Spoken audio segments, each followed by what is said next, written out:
Good night, everyone. I am saying Bhasmasura story. I am saying in Kannada. ಒಬ್ಬ ಭಸ್ಮಾಸುರ ಅಂತ ರಾಕ್ಷಸ ಇದ್ನಂತೆ.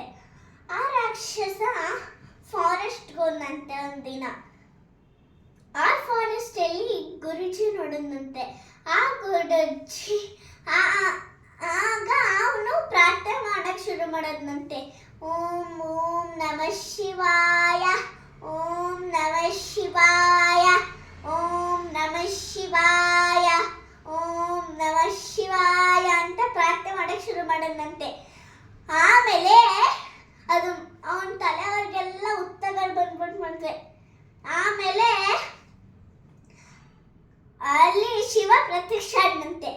ಆಗ ಅವನ ಉತ್ತ ಎಲ್ಲ ಕೆಳಗಡೆ ಹೋಯ್ತಂತೆ. ಹುಟ್ಟ ಹೋದ್ಮೇಲೆ ಕೆಳಗಡೆ ಕಣ್ ಬಿಡು ಅಂತ ಶಿವ ಹೇಳದಂತೆ. ಅವನು ಕಣ್ ಬಿಟ್ಟನಂತೆ. ಆಗ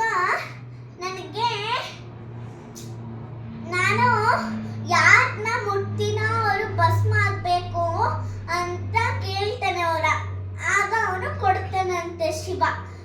ಆಗ ಅವನು ಆ ಭಸ್ಮಾಸುರ ಅವನನ್ನೇ ಅಟ್ಟಿಸ್ಕೊಂಡಂತೆ. ಎಲ್ಲತ್ತಿಗೆ ನಿಂತ್ಕೋ ನಿಂತ್ಕೋ ಅಂತ ಹಿಂಗೆ ಅವನನ್ನೇ ಅಟ್ಟಿಸ್ಕೊಂಡವನಂತೆ.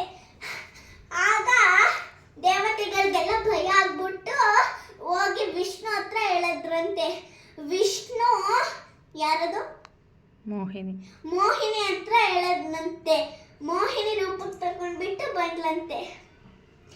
ಆಗ ಅವನು ಸುಂದರವಾದ ಹುಡುಗಿನ ಒಪ್ಪ ತಗೊಂಡು ಬರ್ಲಂತೆ. ಆಗ ಅವಳು ಏನ್ ಮಾಡಿದ್ಲು, ನಾನು ಡ್ಯಾನ್ಸ್ ಮಾಡ್ತೀನಿ, ನೀನು ಹಾಗೆ ಮಾಡಬೇಕು ಅಂತ ಅವಳು ಮೋಹಿನಿ ಹೇಳದ್ಲಂತೆ. ಸರಿ, ಫಸ್ಟ್ ಮೋಹಿನಿ ಹಿಂಗ್ ಮಾಡಿದ್ಲಂತೆ. ಆಮೇಲೆ ಹಿಂಗ್ ಮಾಡಿದ್ಲಂತೆ. ಅವನು ಹಿಂಗ್ ಮಾಡಿದ್ರಂತೆ. ಆಮೇಲೆ ಹಿಂಗೆಲ್ಲ ಮಾಡಿದ್ಬಿಟ್ಟು ಈಗ ನಾನ್ ಮಾಡ್ತೀನಿ ಅದನ್ನ ನೀನ್ ಮಾಡ್ಬೇಕು ಅಂತ ಹಿಂಗೆ ಕೈ ಇಟ್ಟ ಅವನು. ಆಗ ಅವನು ಭಸ್ಮ ಆಗೋದ.